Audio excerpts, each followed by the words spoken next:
It's a pleasure. I think of the book as not the subject of this talk, but as an occasion for the gathering of friends, old friends, and hopefully new friends. I love to come here. I think of it as a place where the theory of taste meets taste. I have both a theoretical and a practical interest in these sorts of things.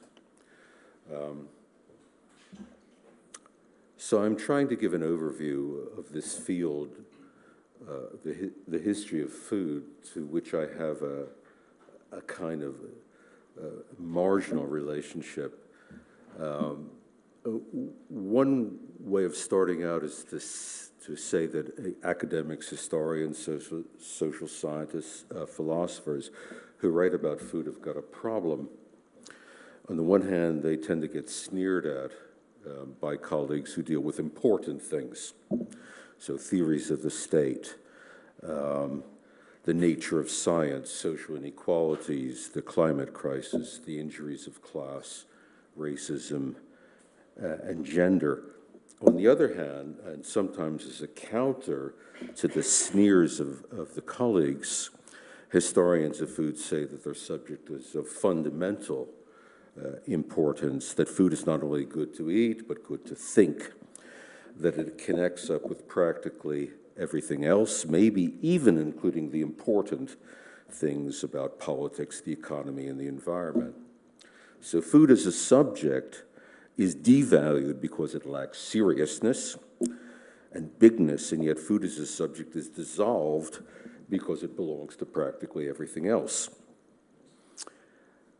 To say that it's its own self-contained subject is to diminish it.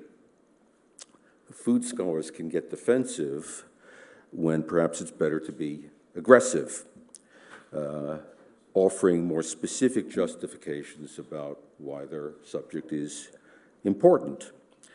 Eaters can live without having a theory of the state, but theorists of the state cannot live without eating. If we really feel the need to justify our subject, then there are a lot of things that can be said, but how to be specific about the importance of the subject. Now, there's the avoidance of starvation. There's nutrition, bodybuilding and body fueling. There's the food supply as an instrument of war and as a tool of social policy. There's the technology and business of food, big and small, global and local, artisanal and industrial, food production, food distribution, preparation, presentation. There's gender, who cooks and who gets cooked for. There are environmental circumstances in the cost of food. Food is an expression and enforcement of group identity. We eat this and they eat that. The role of food in the moral order, gluttony as a sin and fasting as a way to holiness. And in religion, the blood of Christ is drink, the body of Christ is bread. The Last Supper was a Passover Seder, the Hebrew word for order, and the Passover meal is the consumption of religious sentiments and the history of a people. And of course, there's the pervasiveness of food in everyday life. And it's compared to, for example, sickness. We get sick occasionally, we have sex occasionally, but if we're fortunate, we eat several times a day, and we ordinarily do so in the company of others. Eating together, or commensality in the sociological term, builds and it may every now and then disrupt social order. Holiday meals bind a family together, but they also generate arguments. And paradoxically, the importance of food in everyday life is indexed by the lack of attention usually paid to it in ordinary culture. For academic writers about food, food is a topic. For everyday eaters, food is an occasion for relieving hunger, an occasion for structuring a day, an occasion to interact with other people.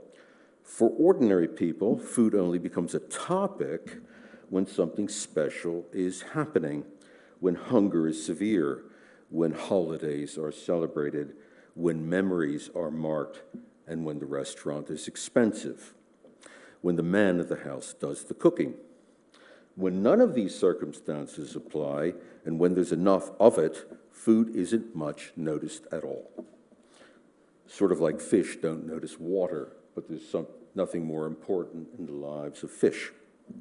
So you know how I could go on in this way, but the point here is just to illustrate the everythingness of food and eating, the unwisdom and even the impossibility of identifying human activities in which food is not involved, which it does not inform, and in which thinking about food, the choice of foods, and the manner of their consumption are not implicated. So the question again, what is food history the history of? From a pertinent point of view, the answer might indeed be everything. Everything seems the right answer intellectually, but it's almost certainly the wrong answer institutionally. Academic disciplines and subdisciplines define themselves both intellectually and institutionally by what properly belongs to them and what doesn't. Sort of like ethnic groups defining themselves through what they eat and what they do not eat. As they say in neoliberal economics, everybody's business is nobody's business. So the everything answer to the question isn't going to happen. And in practice, food scholars tend to divide their subject up into bite-sized bits. The origins and acceptance of the tomato, the role of refrigeration in modern food systems, food etiquette, proverbs about food, the taste of coffee, food policy and war, and so on and on. We often say that food is about everything, but no one really does or can write about food so holistically. And you'll notice that I'm doing that too. I'm saying that food is about everything, but I'm talking in the abstract. And I'm carving out some special domains in the field of everything that food is about. Among present-day historical specialities, food history isn't unique in having the potential of boundary loss and of subject loss. And indeed, some of academia's most vibrant historical practices suffer from similar circumstances. I give you my own, which is the history of science. And I stole my title as a slight twist on what is the history of science, the history of by the historian Peter Deere. So in my field, we used to know about the essence of science and to bound it accordingly, about its unique method, about its unique norms and values. Now, we're not so fussed about essences or about demarcating true from false beliefs, science from pseudoscience, and attending only to the former. But a rival subdiscipline has recently appeared that scolds historians of science for not being inclusive enough. That is the history of knowledge.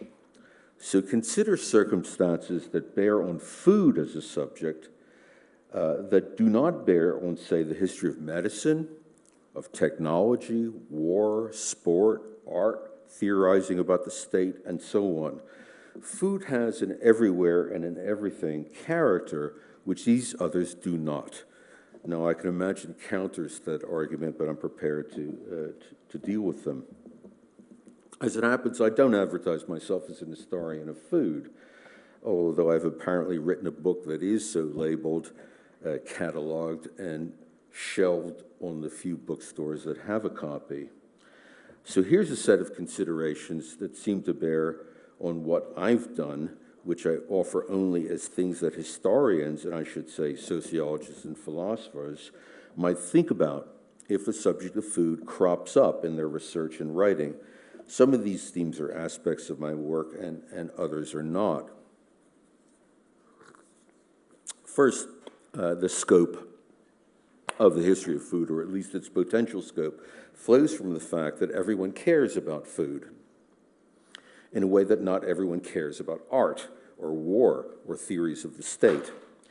People may not deeply reflect on the constituents of food in the way that a scientist does, or reflect on the taste of food in the way that a connoisseur does, or consider the environmental or cultural impact of food, but food is one of those things in which everybody has an opinion, often very strongly held. This tastes good, this is disgusting, this is nutritious, this is quick, easy, or cheap, this is worth it, and that isn't. This is good or bad for the planet. This is the stuff that good people eat, and the other is stuff eaten by bad people. That's one reason why experts' pronouncements about goodness or cost or environmental impact have such slight effect on the way people actually eat. Eaters tend to have their own views on what tastes good, what's good for them, what is good. Food knowledge is a big part of vernacular culture, with only a thin veneer of expert knowledge. The present-day body of food knowledge is massively incoherent. It's not best described as modern expertise with survivals of past folkish tradition. What it is, I'd suggest, is a palimpsest, with some expert knowledge being a part of the vernacular and much expert knowledge embedding vernacular categories. Food thinking runs through folk wisdom and proverbs, often in contest with the knowledge of scientific experts and of connoisseurs. And if your concern is with everyday social interaction and everyday judgment, then you can plausibly say that in these matters, subjectivity is more important than objectivity, that emotion is more important than reason, that taste is more important than fact. And again, so far as everyday interaction is concerned, you'll find that shared taste is more important than shared factual knowledge. People care a lot about whether penne a pomodoro is better than a Big Mac. People's passions are not much aroused by event horizons and black holes, though the latter is clearly more fundamental.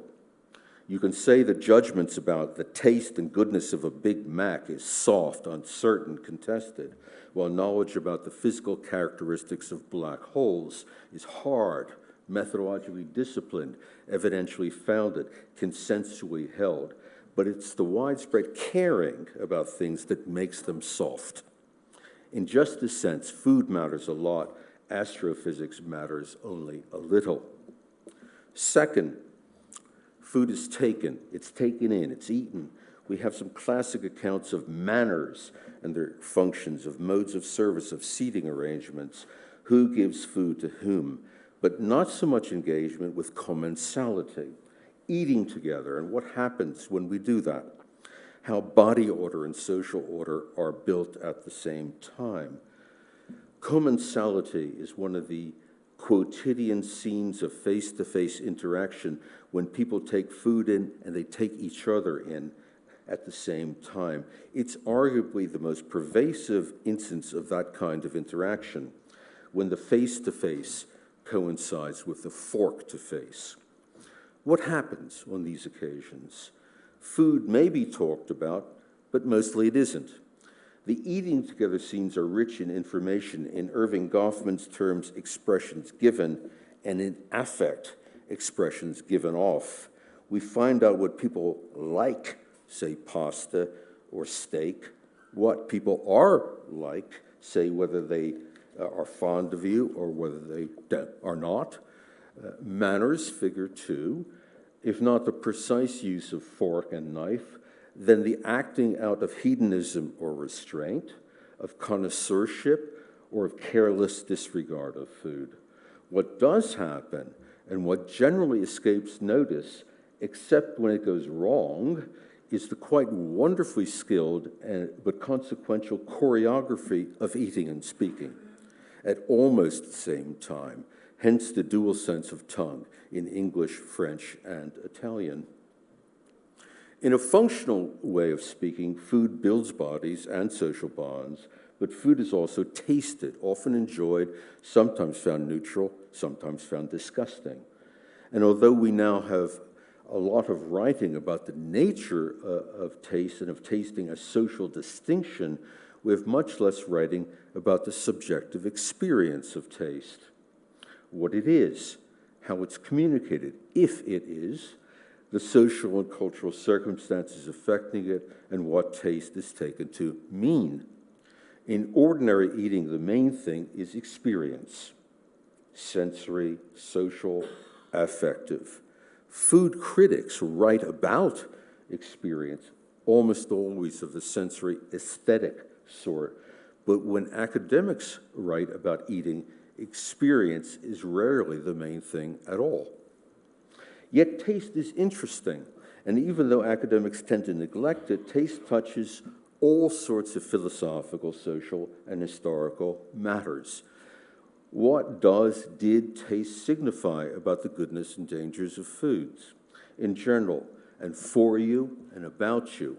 What's the relation between the tasted thing and the tasting body and the tasting mind? If I make something in this book about the classical tag, quod sapit nutrit, if it tastes good, it's good for you. And in that discussion, the idea of agreement between the qualities of your body and the qualities of your food meant in traditional dietetics that your liking of a food testified to the match, the healthful match between you and your food, and that your dislike, distaste, disgust was an index of food that was bad for you. This set against the acknowledged corrupting role of bad habits, which could disrupt the natural link between taste and goodness. You find this very strongly, for example, in Rousseau. Taste was taken as a robustly reliable index of nutritiousness. Now, if anything, good taste is taken to signify the opposite. If it tastes good, it's probably bad for you. How did that happen? What is a world like in which its nature can be tasted, in which taste is not the lowest, crudest, least reliable, and least significant of the senses? Second, while it's right to say that food is potentially about everything, there's a set within everything with which it is or has been specially connected, and that is diet. You all know the historical, classical Greek sense of diet as an ordered manner of living. Regimen is the Latin form, or hygiene. But perhaps some may not know the set of considerations in diet that connected food and drink to the patterns of everyday life. The medical practice of dietetics, basically advice on how to stay healthy and to prevent disease, included the category known as the 6 things non-natural. Those aspects of your everyday doings that were presumed to be under the control of your will, self-management. So, amongst the non-naturals, forms of exercise, of sleeping, of evacuations, excretion, and sexual release, what airs and waters you should expose yourself to, and the control of your emotions or the passions of the soul. Advice on food and drink was just one item in the list of these non-naturals, and it was considered to interact with all the others, including causal links between what you ate and your mental and emotional functions, between food and the seasons, between food and forms of physical activity. So diet, the management of the non-naturals, made up much of people's everyday lives. The hollowing out of diet in the 19th and 20th centuries to designate just food and drink, and more specifically an eating regime designed to lose weight, stripped food and drink of a lot of its significance in human affairs, notably including its moral significance.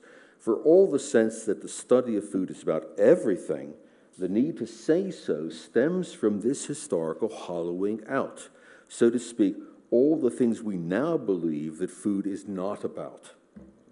That is, the obligation of food scholars to tell people about the reach and resonance of food is itself the outcome of large-scale historical changes, the decline of traditional dietetics, and the rise of nutrition science in the 19th and 20th centuries.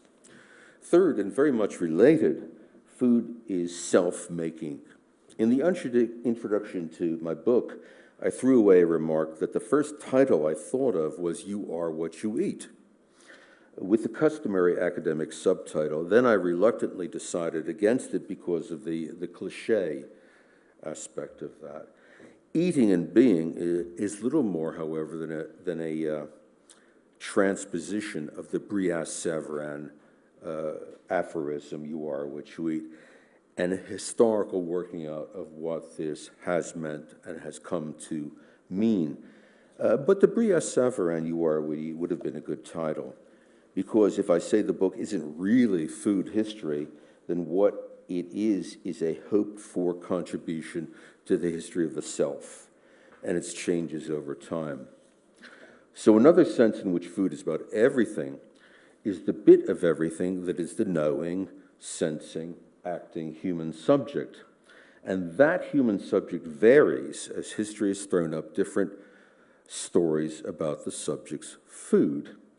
In traditional dietetics, the subject was related to the world and to food through the schemes of elements and qualities: earth, air, water, and fire, cold, hot, moist, and dry. The qualities were in food, and through taking food, they were in the eating subject. You are what you ate. And a melancholic person, cold and dry, like me, should normally consume food tending towards those qualities. That's the normalcy for different types of people. Now note that the qualities describe not just physical states, cold, hot, moist, and dry, but personal characteristics. As being, so a person can be cold-natured, dry-witted, a wet blanket, hot-blooded. Food that was thought of as having qualities that food that could make, and if wrongly taken, could unmake the qualities of you. You are what you eat physically, but also as an emotional and dispositional being. And the history of the self is environmental history at one remove. That is, the human subject figured in traditional dietetics through taking in the edible bits of nature. 19th and 20th century traditional nutritional science substantially took the place of traditional dietetics in saying what food was, what its virtues and powers were, and what the human subject was. Now, what was gained in the rise of nutrition science, and that's a lot, was lost in the moral meaning of food in our sense of belonging to those bits of the environment that we take into ourselves. It's one thing to say, for example, that moderation is the way to both health and virtue, and it's quite another to say that a moderately active 70-kilogram woman needs 2,000 calories a day, about 250 grams of carbohydrates, 150 of protein, and 60 grams of fat. It's one thing to say that phlegmatic people should normally consume cold and moist foods, and it's quite another to conceive of a body as a heat engine whose prescribed intake of nutrients build the machine's fabric and fuel the machine's activity in a quantitatively appropriate way. Dietetics took its human subjects to be sensing, moral, qualitatively distinct. Nutrition science conceives the body as a heat engine, understandable in the language of thermodynamics. It does not speak of human subjectivity nor of taste, except as troubles for the acceptance of expert nutritional advice. Subjectivity is not its subject. Taste is offloaded to aesthetics, morality to the priests and the therapists. Rising to cultural prominence at around the same time that Max Weber announced the disenchantment of the world and the distinction between the is and the ought, nutrition science offers its services to rational eaters and to governments and medical bodies that urge people to eat rationally, but it circumscribes the aboutness of food. Food is not meant to be about everything anymore. These last remarks might seem to support a story of comprehensive historical change. We once believed this about our food and our bodies, but now we believe something different. And you don't want to lose that appreciation of large-scale historical change.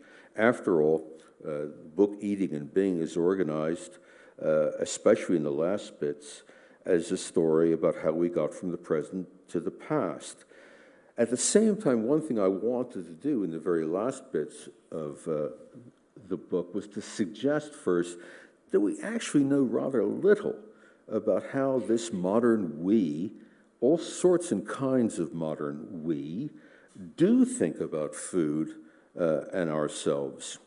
Experts pronounce on how this modern we should eat, and they're very good at condemning the bad sort of eating as lacking in interest. But I suggest that even superficial consideration of the landscape of present-day attitudes and beliefs point to the limits of narrative, including my own narrative of historical change. It's tempting to say that the past survives in the present, that, for example, eating has been drained of its moral significance, but that the moral domains have shifted, that the counsel of moderation still consequentially circulates, even if its recommendation has been abandoned by nutritional experts. Better is William Faulkner's famous quip that the past isn't dead, it's not even past. Narrative suggests a historical terminus, and it offers satisfying and coherent answers, while notions like pastiche and palimpsest unsettle. Narrative is fast food for academic writing.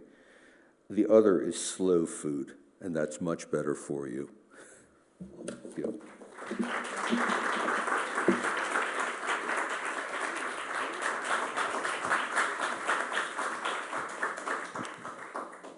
Thank you so much, Professor Shapin. And so I would like to introduce the workshop and this event, saying thank you to my colleague, Professor Perullo, for giving me the opportunity to chair this conference. It's a really pleasure to have here many so important scholars and to have a dialogue on these topics. I would like to say two other brief things about this event. In my opinion, it's really important for our university for twofold reasons. The first one is about the way through which we think food and, in general, the idea of history through food. And Professor Shapin's perspective opens up many lands on the idea of food, allowing us to reshaping our material or ideal idea of food. Secondly, in my opinion, it's really good to have a debate on this topic. It's a really contemporary debate in the sense that each time historians try to reconfigure the idea of the interpretative lens on a historical fact, this was due to some changes outside the walls of universities. In this sense, this event can be also a lens on the future and on possible interpretations of food history. After this, I would like to say that Professor Shapin's volume, in my opinion, is a really important text. Sometimes in historiography there are some volumes totally reshaping interpretations, and also I would like to say proposing new ideas and new perspectives on the past as well on present days, in the sense that we have only to pay attention to the fact that we are historians, we are scholars, but we are part of also of the world. What Professor Shapin said before has also a close relationship on the fact of making history outside the academia, in the academia, but also paying attention on everyday life, what at a certain point someone called history from below, so trying to grasp other ideas of history. The organization, as Professor Perullo said before, of this day is divided into two parts. The first one is with this magistral talk and with another colleague, Paolo Savoia. I would like only to comment, to say two things on what Professor Shapin said.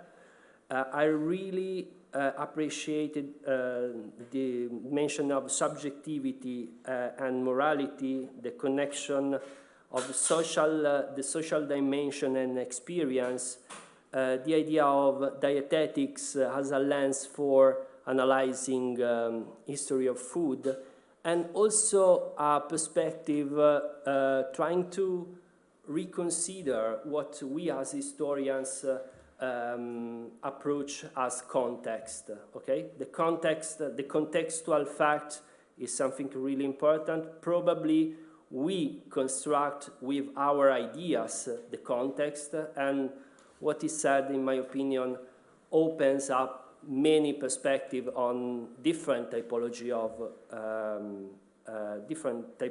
of frameworks and different typologies of interpretations.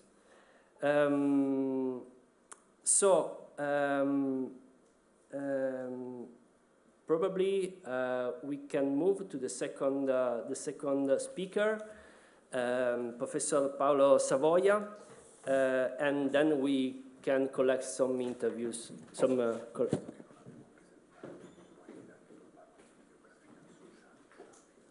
Certo, yes. There was a lack at the beginning in the... No. Oh, well, so I can watch the... because sometimes I need to read this. I would like to spend some words for introducing Professor Shapin, not said before. Professor Shapin joined Harvard in 2004 after previous appointments as a professor of sociology at the University of California, San Diego. Today I spoke about him with a colleague of mine, Claudio Fogu. He mentioned also other important scholars such as Mario Biagioni, Michael Whitrob, so a really important group of historians of science. His record of publications is really impressive. Leviathan and the Air Pump in 1985, A Social History of Truth in 1994, The Scientific Revolution in 1996, The Scientific Life in 2008, and for Johns Hopkins University, for University of Chicago Press, Eating and Being, we are discussing today. I move to Paolo Savoia, University of Bologna, Associate Professor, History of Science. He worked on history of film de siècle, psychiatry, and historiography of science. His talk today moved from from the volume by Professor Shapin, and the idea is to reconsider classification of history and also ways of reasoning about food. So I leave the floor. Thank you. Thank you so much for this introduction. Thank you so much to Professor Nicola Perullo for inviting me. Thank you so much to Steven Shapin for speaking before me and introducing very nicely what I am going to say. Thank you also to Maddalena Borsato for welcoming us and organizing. So I will try to be less emotional as possible and to keep personal anecdotes at the minimum, since I know Steven Shapin from 2011, when I have been a teaching assistant for his History of Dietetics classes at Harvard. So in the last decades, kind of a standard narrative in the history and the changes in Western food from the Middle Ages to the present has taken shape, characterized by sharp breaks. From dietetics to early modern nouvelle cuisine, from gastronomy to nutritionism. But my presentation today, which is inspired, as you will probably see, by Steven Shapin's Eating and Being, seeks to take stock of this standard narrative and to go beyond chronology to attempt a classification of historical ways of reasoning about food. I am referring to historical ways of reasoning about food, specifically with a focus on the production of knowledge about food, not all the possible ways of reasoning about food. Ways of reasoning about food, as you will see, are similar to, but different from, what Ian Hacking called styles of reasoning or styles of scientific thinking, and to what Michel Foucault called forms of problematization.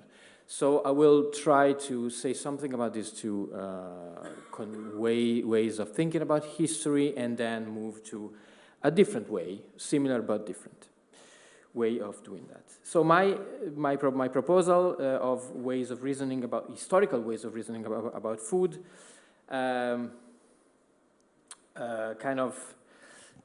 is less focused on ruptures, on sharp breaks, and more on recursive forms of thinking. And second, it takes into the account, let's say, popular, artisanal, lower ways of reasoning in their relationship to higher forms of thinking about food. Finally, to balance the risk of being too abstract, I will provide a few examples, especially from my research on the history of cheese and cheesemaking. So let's begin with some HPS, some integrated history and philosophy of science. So bear with me. So the fundamental problem of Ian Hacking's historical epistemology is this one, roughly. How does it happen that at a certain historical moment, a set of propositions acquires a positivity? That is, it becomes true or false. That is, some proposition, about something, it becomes possible in history to say something which can be judged as true or false.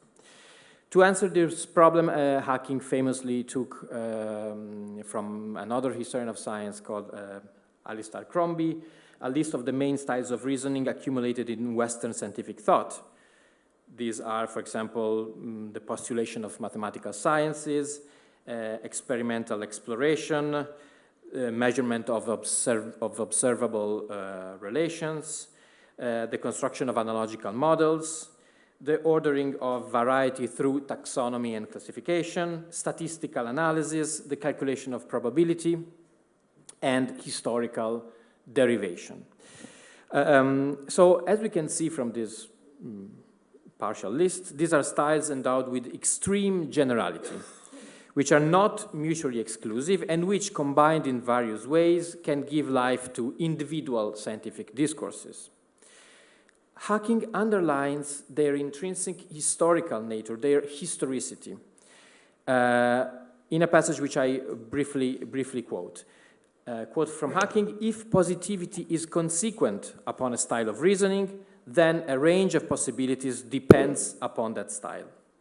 They would not be possibilities, namely candidates for truth or falsehood, unless that style were in existence. The existence of the style arises from historical events." End of quote. So there is a kind of, for Hacking, there is a kind of circular relationship between these three elements: extra-discursive historical events, styles of reasoning, and true or false propositions. Hacking also provides a list of historical epistemological propositions that can be formulated starting from the idea of styles of reasoning. I will only mention briefly a few of them. Another quotation: "There are different styles of reasoning. Many of these are discernible in our own history." Second, propositions of the sort that necessarily require reasoning to be substantiated have a positivity of being true or false only in consequence of the style of reasoning in which they occur. And finally, third point, many categories of possibility of what may be true or false are contingent upon historical events. That's the main point and the end of quotation. Michel Foucault had famously written before Hacking, starting from the 1980s, the early 1980s, written about what he called a historical ontology of ourselves, which is a philosophical approach to history that deals with what in our present time, seems necessary and universal in order to show its contingency. Such an approach works by letting the interactions among three intertwined axes emerge. The intertwined axes are knowledge, power, and ethics. Hacking also used this level of historical ontology, as you can see here, to articulate these three dimensions as axes of historical investigation. Foucault also called this type of investigation a historical inquiry into what he calls the forms of problematization that a given historical substance assumes within social and cultural paths. So we might as well talk about a history of problematizations. That is of the ways in which certain states of affairs, moral, political, ecological, and so on, between the body and food, are mediated by scientific knowledge and acquire a positivity, okay, emerge at a certain point in history. So, after this very long premise, let me get into what I call ways of reasoning about food. I chose not to use styles of reasoning or forms of problematization or historical ontology, notwithstanding the proximity of my proposal to Hacking's and Foucault's, because I want to keep a more open approach to food and history, which I take from Steven's book. Steven Shapin's history of food always keeps together these three dimensions of ethics. For example, he asks how one's relationship with oneself is constituted through food. The axis also of knowledge. For example, how discourses claim to be true about food, employing what ways of reasoning, and the dimension of power. For example, who decides what can or should be eaten, how social hierarchies are formed on the basis of taste appreciation, and connoisseurship. What are the power relations implied in food production also? At the same time, my fourfold proposal of historical ways of reasoning is more fluid than Hacking's and Foucault's, and it allows for more space for specific historical analysis, for micro-historical, specific, context-bound analysis. So here they are. You will recognize the influence of Steven Shapin's book. First way of reasoning, agreement or disagreement between food and the body, knowledge not separated from sensible experience and individual dietary qualities. The best example is classical Galenic, Hippocratic Galenic dietetics. The second way of reasoning is reductionism, and I say that in the plural, okay, based on knowledge separated from sensible experience. Which can take many forms. 17th century mechanism, 18th century chemical medicine, 19th century thermodynamics, or 19th century chemistry, 20th century nutrition sciences. Third way is gastronomical thinking, which thinks of itself as a scientific knowledge, but not divorced from pleasure and claims of specific cultural identities. And finally, the kind of a political power knowledge way of reasoning, who can or should eat what. This is food as an ethical and political substance mediated by knowledge. It involves questions of class, gender, species, for example, the issues of vegetarianisms, of environmentalism, or as Steven Shapin writes in the final chapter of his book, issues of environment, economy, and social order. So this proposal might seem admittedly very ambitious, overly ambitious. I am aware of that. One example of those big narratives that have been long time sentenced with some reason as dead. But first, I want to underline three features to exculpate myself. It is more a description of 4 big ways of reasoning about food that are not mutually exclusive, and that weave together knowledge, power, and ethical relationships, one as with themselves, both individually and collectively. In other words, these ways of reasoning describe a pool of possibilities, historically contingent pools of possibilities that can take different historical embodiments and shapes, also providing frameworks for micro-historical analysis, local specific analysis. Second, these ways of reasoning concern mostly the field of knowledge about food more than the field of the lived experience of eating, while also constantly referring to it. But ways of reasoning about food bring together, so to speak, the high and the low levels of culture and scientific knowledge involved in the ways food is thought about, classified, produced, and tasted. So unlike styles of scientific thinking, this dimension of circulation between the high and the low, the popular and the scientific, the artisanal and the learned, this dimension of circulation, negotiation, exploitation of different forms of, and levels of knowledge is key to this fourfold proposal. And finally, third point, ways of reasoning about food can be a tool to find out links and individuating connections between eaters, producers, and philosophers and scientists who conceptualize food. And I think this, link between eaters and producers and thinkers is something which at times remains implicit in Steven Shapin's book, but I think it's one of his most original and important points that will have, I think, a lasting impact.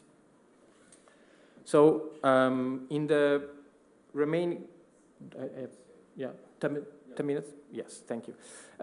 In the remaining minutes of my talk, I will refer to more concrete things, namely cheese and cheese making. So as an example, I will put together a few examples and which involve, all of them involve maybe one dominant way of reasoning about food, but also involves other ways of reasoning about it. First thing is classical dietetics, Galen on the properties of foodstuffs, the sort of humor that comes from cheese, and everything that produces thick humor naturally produces kidney stones. And I said that we are guided to the diagnosis of these properties by smell and taste. It is clear that this is a kind of knowledge that is not divorced from the senses, it is based on the senses. Another example is the late medieval famous Salernitan verses, like a didactic, pedagogical poem. Cheese is cold, thick, binding, and hard. Combined with bread, it makes excellent food, not for the sick, but for the robust and the hale. Example of the domination of the first way of reasoning, but there will be maybe a room for discussing what other ways of reasoning are involved in this. Second example is a report from the Royal Society, the most famous scientific academy in the 17th century Europe, Royal Society of London. The Royal Society had a project called the History of Trades.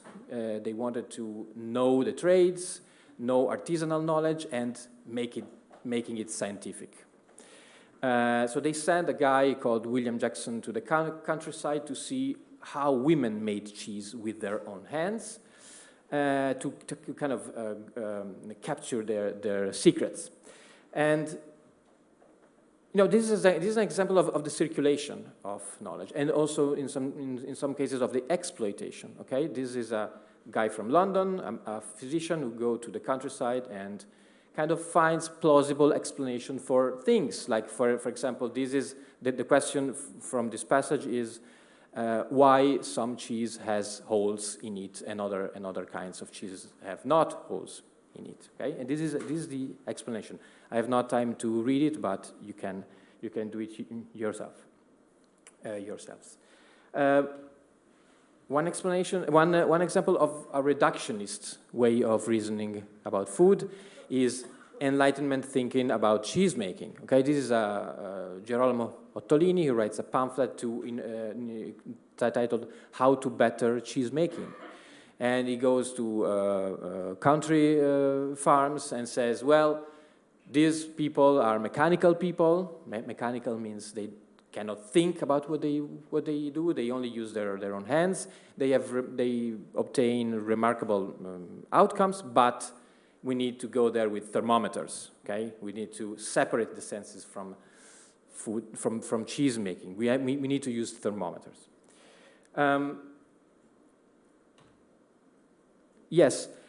One example of a kind of an ecological or historical ecology of food production is, surprisingly maybe, from the 16th century, from an agronomy book, a very famous one by Agostino Gallo, who in his 11th day of this book, which is called the 20 Giornate dell'Agricoltura, the 20 Days of Agriculture, it is a dialogue, writes about how to buy the better cows in order to make the better cheese. And he kind of devises a socio-ecological map of cheese making, because he says that it is more convenient to buy cows from Switzerland because when they are adult, it is cheaper than raise your own cattle. And it is also better because they eat better herbs in alpine pastures. So the red dots here are the 3 spots where the animals and the farming happen. Brescia, which is the homeland of Gallo, the alpine pastures near Brescia, and the Swiss Alps where the cows are from, and the red dots and the yellow lines are the commercial routes: Milan, Genoa, Rome, Venice, and, as it says, Germany. Okay, so this is a very complex management of the land, of taste, of artisanal knowledge, and so on and so forth, happening in the 16th century. Okay, so kind of an ecological way of reasoning happening not in the 20th century, not in the 21st, but in the 16th century. And finally, I take this from Heather Paxson's beautiful book, The Life of Cheese, the definition of artisanal cheese from the American Cheese Society. This is from the late 1990s. As you can see, the keywords here are by hand, small, tradition, as little mechanization as possible, and so on and so forth. And we can only think about artisanal cheese making in opposition to industrial cheese making. So this proposition only acquires a positivity when thought of in a precise historical context. Okay, these were my examples. I'm going to conclude, okay? Okay, so eating and being illustrates the enormous philosophical and political questions can happen at the margins of the everyday, as Steven has said before. The political dimension of ways of reasoning about food cannot be overestimated if by politics we mean something very large, like the organization of socio-ecological communities and how cultural meanings interact with such organizing procedures. Shapin writes that his book, I quote, is not prescriptive. It is not a call to the dietary barricades, though he is, I quote, aware of ways in which those who condemned modern foodways might find in the book material to support their criticism. So I guess one of those people who find such supporting material. Thank you.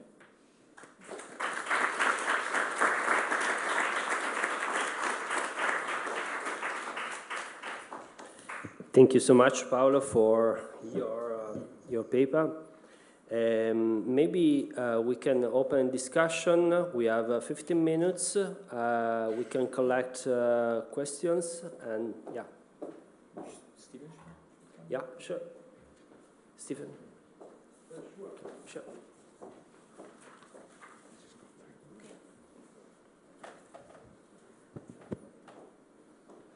Please.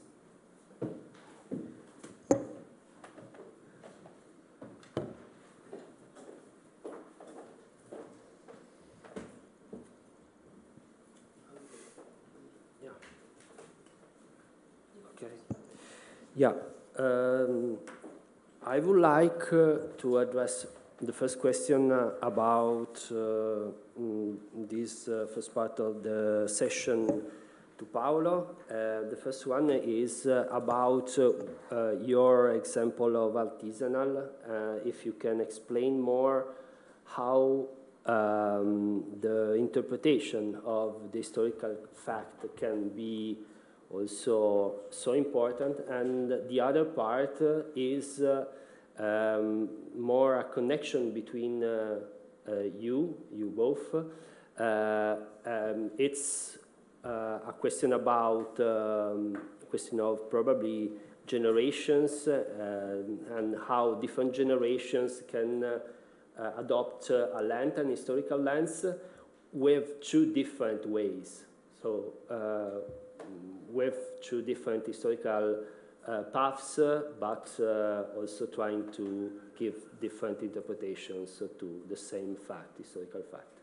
Okay. Should I answer first? Okay, yeah. Okay. Thank you so much. So the artisan, I will answer to the artisanal question and then leave it to Steven. So the artisanal cheese making example that I make is one example of the fourth way of reasoning. Okay, the political, the ecological. Like when you taste a bite of artisanal cheese, you are also tasting ecological values, moral values, political values. So they are kind of embedded in the morsel of cheese that you are tasting. And this is possible only at a certain historical conjuncture, only because you have in the back of your mind the opposition with industrial food production, agribusiness, blah blah. So this is kind of an example of the fourth way of reasoning. At the same time, artisanal cheese making is not separated from a reductionist way of thinking about food and producing food, because artisanal cheesemaker make use of scientific tools, pH measurement of milk, for example,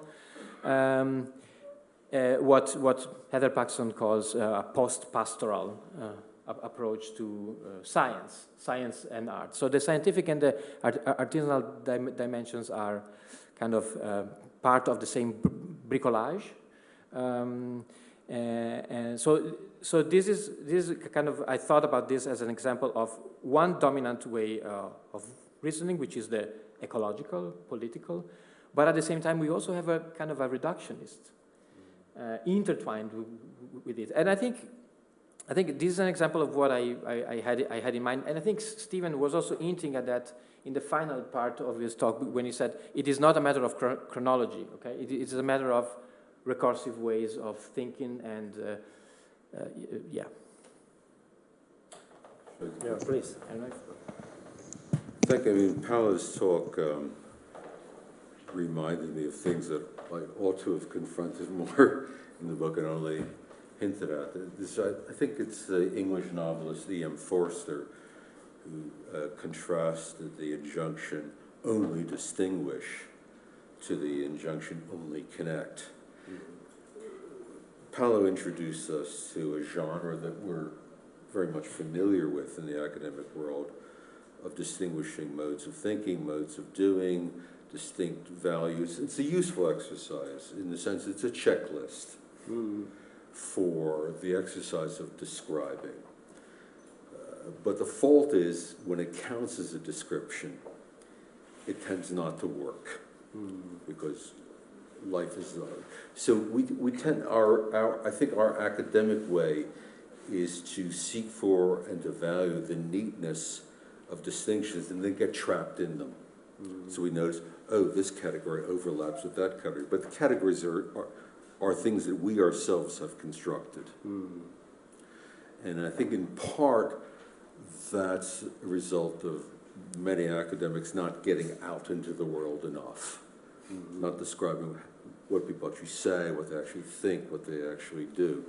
Now, I have to say, in relation to Heather Paxton's book about artisanal cheesemaking, that my wife and I spent one day in Vermont making cheese. And we learned, as it were, nothing new from the textbook descriptions of what we were going to do. But we came out of it knowing something different. So just as Paolo was describing, the artisanal cheesemaking in Vermont was separate in a room, which of course is very hot and very humid, in which rennet was poured and the curd was cut, and the curds were ladled into molds, as they are everywhere in the world. But the boundary between the cheese-making room and an ante-room is also a boundary of pasteury and disinfection. Foods have to be disinfected. And when the cheesemaker left the room, she recorded on a computer what she had done against the state of Vermont Department of Agriculture requirements of what she must do. That's what artisanal means in practice. And then she said something very interesting, because the thing that many of us value about artisanal foods is their lack of Big Mac standardization. But what the cheesemaker said was, interestingly, taste this cheese that I made 3 months ago. Taste this cheese that I made 3 months ago in the morning. Taste this cheese I made 3 months ago in the evening. And then she said something very interesting. I wish it could always be like that. So the artisanal is something that A, we value, but B, is a trouble. Because in one extreme of uniqueness is toxicity or disgust. And I think that experience, which is open to us to have for ourselves and to describe, set against the typologies of ways of thinking and ways of doing, as it were, it rubs your face into the problem that many of us academics face. Because if we're not reflective academics, then who else is going to produce these typologies, these underlying sensibilities about how the world is chopped up? But the world doesn't come chopped up like that. And that's what I think Paolo was wonderfully trying to tell us. Thank you so much. Another question, please. Thank you. I was wondering, this is also a question for both of you, really. Before there was this wonderful book, there was an article that you wrote that actually was called You Are What You Eat, if I remember correctly. And I loved that article, and it had some of the sort of, I think you called it reasoning, sort of the three ways of reasoning. One was Galenic, one was quantitative, but one was analogical reasoning. That I found very helpful. So this idea that you drink beef tea and you sort of get the strength of the bowl transferred to you. So I was just wondering where analogical reasoning might fit in the categories that you described, Paolo, and Steven, I was wondering how you're sort of, after having written Eating and Being, where you see the analogical in that trajectory of moral food and power.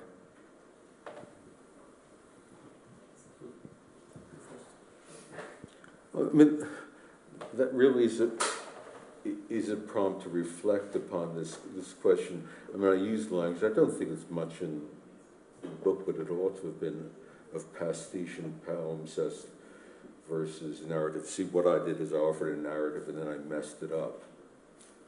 But within the narrative parts of the book, and I didn't myself think much of this, I didn't see any other way in talking about food thinking except to talk about the interplay and interaction between vernacular and expert categories. That persists. So if you ask the specific question, and if you don't mind, simply speculate, we have vernacularized expertise. Everybody here knows what calories are, thinks they do. Everyone knows what carbohydrates are and thinks they do. Some people are vegetarians in this room, and some are not. So to make the distinction between expertise and the vernacular doesn't work for us, and I don't think it ever worked. And I give the example of Falstaff's speech in Shakespeare's Henry IV play. So the people standing in the Globe Theatre know perfectly well what it is to have vapors rise up from the spleen and why sherry sack is good for them and what foods heat you. So analogical reasoning is, of course, pervasive in the past. And I think it was Foucault who, again, distinguished too much about the decline of the analogical mode. I think, and again, I don't think there's very good writing about this. It is very difficult to understand both modern meeting of the Trumpian sort and a modern vegetarianism without thinking of the role of the analogical. This is what men eat. This is what real men eat. This is what people who are disturbed by toxic masculine, they do not eat. So that's a prompt. But it's the same kind of sensibility about only describe. I mean, rub your face in the realities. And it's easier to, it's not easy to, but I think it's easier to do, it's necessary to do with food because food doesn't belong to one category of people versus another. And they are in interaction, and they always have been, and they always will be. And that's, you should say something about hard cheese.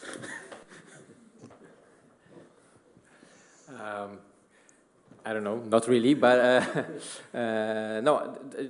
I have a simple answer to your question. Analogical ways of reasoning are everywhere once you begin to look for circulation of knowledge between levels of culture and so on and so forth. So the simple answer would be they are kind of in three ways of reasoning out of four, maybe not in the reductionist, but with time, it can become part of that too. I don't know. Thank you so much. Other questions? Well, can I just one other thing just occurred to me because the categories of the macronutrients and calories are vernacularized. You may or may not know in the United States there's a protein craze. There's probably the second wave of a protein craze going on. And it's very little different from the original Justus Liebig protein craze, and it has to do with muscle building. And I don't know the social demography of the protein craze, but I can guess what it is.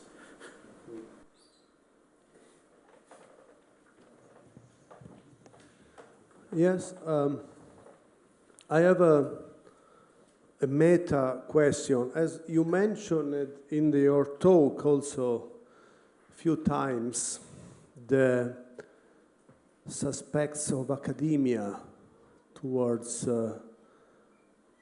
food history, but in general food field.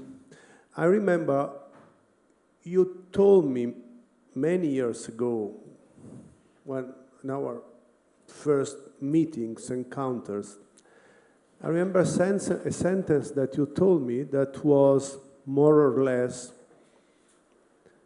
the following: if, referring to yourself, if I did my works on food, the history of taste, the history of diet, when I was young scholar, I probably wouldn't had the academic success, academic career. So my question is now any different from 30, 40 years ago? I mean, is there a possibility today in the US, and if there is a difference between US and Europe with respect to that, if there is a chance now to make an academic career studying food in fields like history or sociology, or it's still very, very difficult to be successful from an academic point of view? What can you answer? I don't remember saying that, but I should have said it. I think that's true, and I've been interested in these categories of the hard and the soft, with all the resonance that they have. Food is soft, science is hard. One can see that within, for example, an academic department such as mine. But that changes. It used to be people that studied the hard sciences were top of the heap: physics, mathematics, human sciences down here. And I've intermittently tried to provide arguments about why that's an odd way of thinking and even a wrong way of thinking. I think the situation that I may have mentioned to you still very much exists. Now, of course, food studies exists and flourishes at NYU, as you know, at California and Columbia and many other places. Can you make a career in it? Yes. But it strikes me perhaps, and I'm maybe saying more than I know, a bit of a ghetto, and I may say even a bit of a feminized ghetto, which is really, really unfortunate and unjustifiable. So within my suggestion of the everythingness of food, I can't think of an academic department, or at least a humanistic and social science academic department, which should not be considering food, but they mostly aren't. And I think that what I may have said so long ago still deserves. Is it different? I have the sense, and you'll have to tell us whether it is different in Italy and in Anglophone cultures. I suspect. Well, what is your opinion? No, thank you for this. Is very interesting. I can speak from my field and then maybe generalize. So the history of science in Italy is, as all, scientific disciplinary scientific sectors, as they are called, very rigid. So from an institutional point of view, our system is very, very, very rigid, and often you are not I mean, often it is a problem if you transgress such limits academically in terms of your academic career. But maybe something is changing. A discipline like history of science has enormous potential of dialoguing with food history, enormous, with environmental history, with food history. It is only beginning to do that, maybe. But I'm a little bit pessimistic because of the institutional framework, which is very, very rigid. So I don't have an answer in terms of career. I mean, I don't know what I would suggest to someone who is beginning an academic career right now, but I can see an enormous potential from an intellectual, cultural point of view, an enormous potential from the history of science perspective, like almost unlimited. Hello, thank you. I feel my question might be a bit superficial, more about in general, how we approach these different ways of reasoning. We are, I mean, many of us, I guess, from the Triennale, so it's a process that we have embarked on of altering all these different modes, and I think yeah, I was wondering how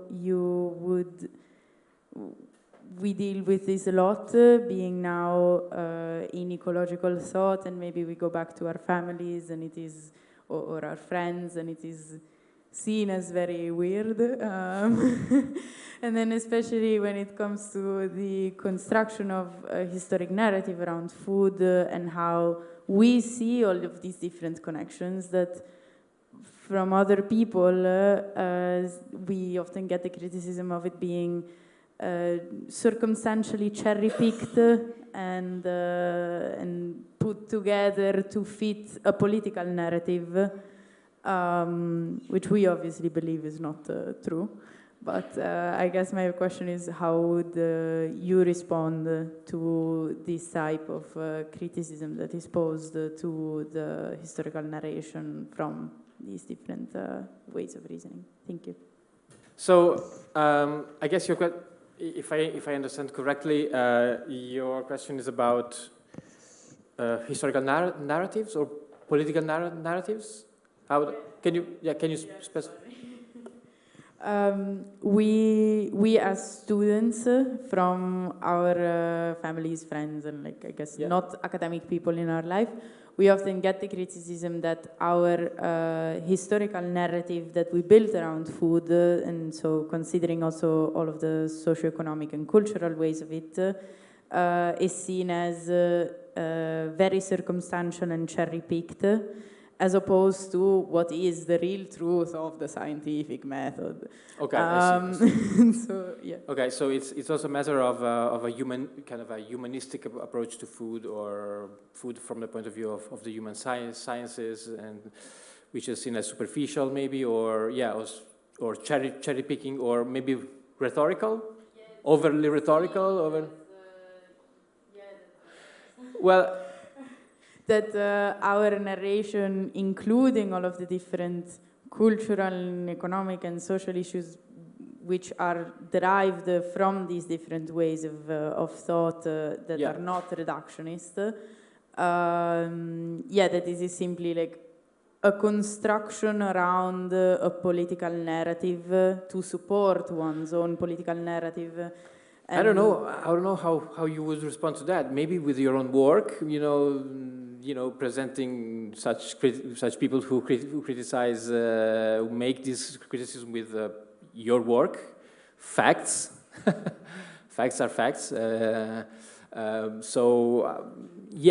mean, I can see the risk. I mean, there are a lot of narratives going on about food, and the status of food and the importance of food. But, as I think what Steven has done in his book is to show that food, I mean, you can connect food with everyday life and with enormously important questions, big issues. the ecological one is so pressing. Like, how can you not see the connection between the ecological narrative and food production and food ways? Like you just insist. I mean, keep insisting.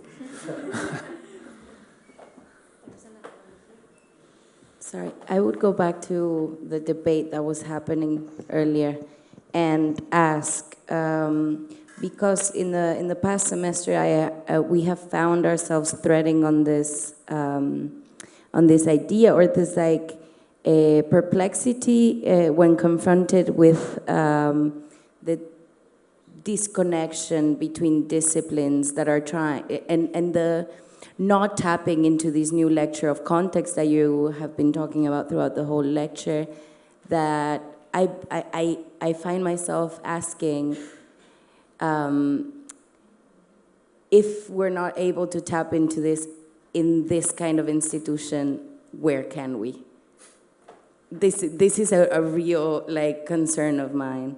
If we're talking about like how it cannot like exist, or it's really hard within the institutional frameworks outside of this hub that has like the commitment, the energy, and the will to go towards that direction. And I don't mean to be like diminishing this experience. It has changed my life and the way that I perceive and interact, even in like a more personal and intimate way with myself and with others. But I'm scared. I don't see a way out, and this is concerning. So how can we actually commit to this as a project on the long term to like integrate this sort of foundational aspect to the endless possibilities that can be created once we take that choice? Because the way that we're doing it is just going on that like threading on rhetorics that just we're not getting anywhere.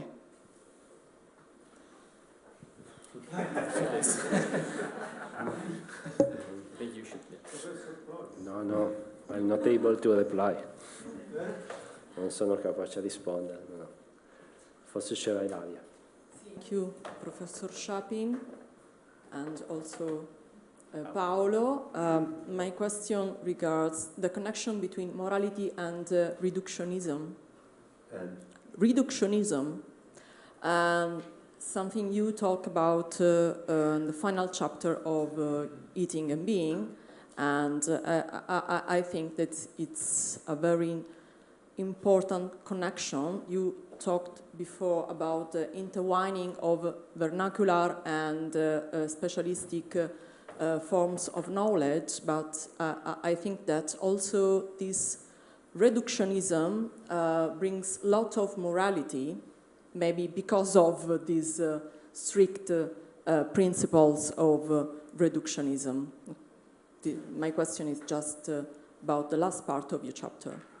Yeah, I'm aware that the last bits of the book had a very large suggestive, elusive dimension. It is common to say, and I was trying not to say this, on the one hand, one has to look at the death of Galenic qualities and the rise of the categories of nutrition science can be, and I think should be described as a moral hollowing out. Like, for example, the relationship between the qualities in food and the qualities of what we would call our personality. That one should stand by that. On the other hand, to say that nutrition, the categories of nutrition science, has banished the moral consideration is simply wrong. So, for example, with the rise of the thermodynamic conception of the calorie and food as fuel in both Europe and in the United States, in the latter part of the 19th century, you have a form of morality which is not perhaps congenial to many people in this room, but it's the morality of progressivism and efficiency. It is more moral to be a productive citizen of a country than it is to be an unproductive citizen of a country. It is more moral to fuel your body at the least possible cost so as to reduce wages from the employer than it is to waste food. Now, as I say, that may be unattractive to many people, but it reeks with morality. It's the morality of capitalism. It's the morality of the factory. At the same time, those categories, as I tried to indicate, provide, when vernacularized, can produce a kind of morality which is different from that, and that is the morality coded in vegetarianism and veganism and in environmentally responsible eating, using the language of macro and micronutrients, using the language of additives, so the presence or additive. These are the categories, in other words, that modern chemistry has given us, but they're clearly moralized. I mean, if you talk about development, you talk about the average calories available to people in Mali or Niger compared to the calories available in Piemonte or Massachusetts. This is a language of morality too. In other words, the narrative does, I think, pick out the loss of a certain kind of repertoire of food morality.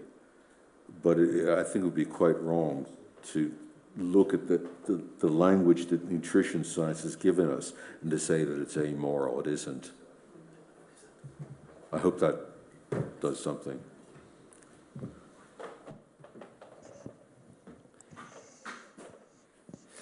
No, I just wanted to say something to the student there. So I don't know how. I mean, I very much respect the fact that you're scared. I was scared too. I am scared too. Institutions often move at a very slower pace with respect to cultural movements, even academic movements from below, and they often respond to the challenges which come from below or from different places. So, I don't know, maybe there's hope in that. I don't know. We can keep talking about this.